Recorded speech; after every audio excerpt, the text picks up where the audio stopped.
have become U.S. citizens, more and more of the responsibilities of the states have been transferred to the federal United States, to that little area, that District of Columbia, that 14th country that was created, that only had jurisdiction within the 63 square miles of the District of Columbia, or an unincorporated territory, or any area that it had a federal area or a federal enclave.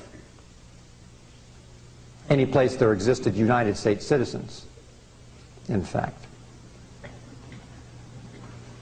So the Constitution did not give you rights. You had rights prior to the Constitution. It simply restated what rights, the unalienable rights that the sovereign people had.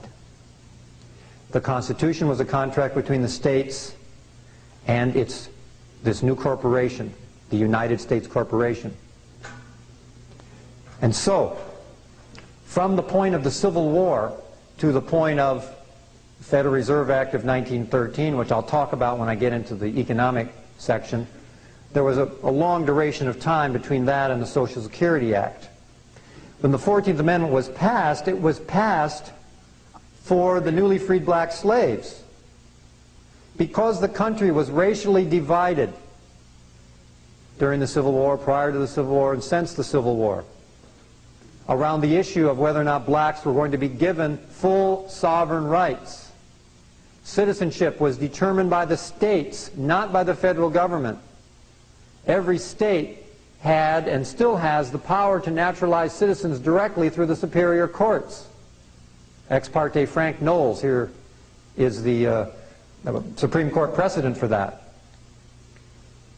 And in the state constitutions, it delineated what a citizen was. A citizen was a white male, basically, in most of the states.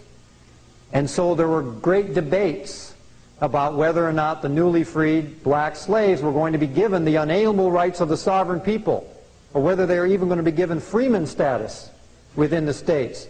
And because most of the states were unwilling to do that, all of them but two, New York and Pennsylvania, were both willing to grant the newly freed black slaves full sovereign status. The federal government and the European powers behind it saw this as an opportunity to wrestle the sovereignty away from the states and the citizens, and saw the 14th Amendment as an opportunity to begin the long road of encroachment, and thus granted United States citizenship to the newly freed black slaves, and granted them civil rights and protection of the federal government. But again, they got civil rights, not unalienable rights. They know they got a bad deal. They didn't get the unalienable rights, they just got civil rights. There were two parts of the 14th Amendment. The first part was a person is a legal fiction. A U.S. citizen is a legal fiction, like a corporation or a trust is. It's just created. It doesn't represent, it doesn't mean an actual live individual human being. That's not the person that they're talking about in the 14th Amendment. But they created a U.S. citizen, a fictitious citizen. The U.S. citizen isn't a citizen at all, because a corporation can't have citizens. A corporation can only have franchisees. That's why they call it the Franchise Tax Board here in California, because if you're a U.S. citizen or a resident, you're a franchisee of the state of California corporation, and thus you're subject to the income tax, and you have to give back to the corporation that gave you something. And what the newly freed black slaves and U.S. citizens had to give back in order to get protection and so-called benefits from the federal government was they had to give up their unalienable rights. In fact, they had to become property of the federal government. The birth certificate was created for the children of the newly freed black slaves. Anybody here got a birth certificate still? You're a black slave. They were created for the black slaves. It enrolled the black slaves' children as property of the federal United States. When you get a birth certificate, you become property of the federal United States. Your birth certificate is transferred to the Bureau of Census, to the Department of Commerce. You are enrolled as a beneficiary of the Federal Reserve System, and you become obligated to the national and federal debts. That's one of the foundational instruments, one of the adhesion contracts, we call them. And so, from the point of the 14th Amendment, the second part of the 14th Amendment, which people aren't aware of, is that it says that no citizen shall question the debt.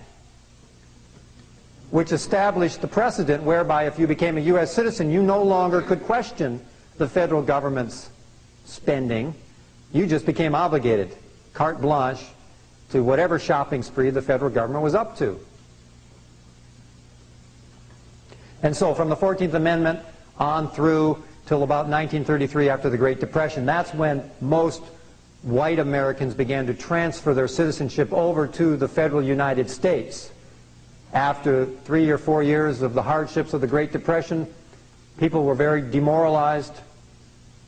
And so when they enrolled in the Social Security system to get a benefit from the government, unknown to them in the SS-5, is that when they asked the simple little question on the form, are you a U.S. citizen, and you checked the box, you just gave up your unalienable rights, you gave up your sovereign citizenship, you gave up your Constitution, you gave up your Bill of Rights, and you gave up your country.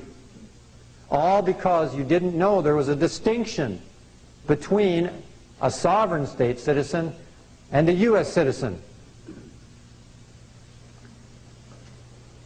And so when you got a Social Security number, that was the beginning of a long road of giving up and waiving your rights and become a subject of the federal government. Driver's licenses, vehicle registrations, marriage licenses, incorporation papers, business licenses,